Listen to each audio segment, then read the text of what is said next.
How to fix WhatsApp keep crashing on iPhone iOS 16. Hello everyone, I am Vishakha and welcome to our channel. Let's get right into the tutorial. If your WhatsApp keeps crashing, then go ahead and launch the settings application.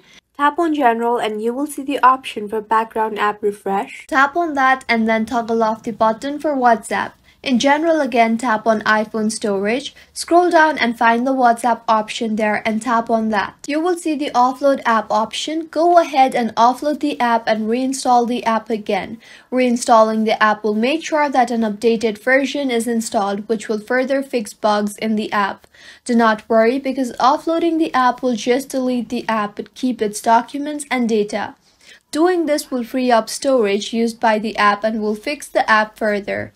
Also, in iPhone storage itself, make sure your device has enough storage for the apps to function smoothly.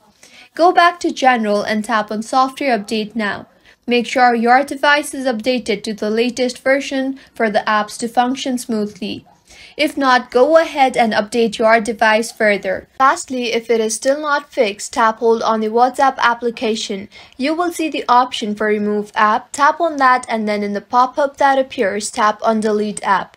Now open App Store and install WhatsApp again. Launch the application and go ahead and set up your account again, and by now, your problem should have been fixed. If you find this tutorial helpful, do subscribe to our channel. Thank you for staying with us until the end.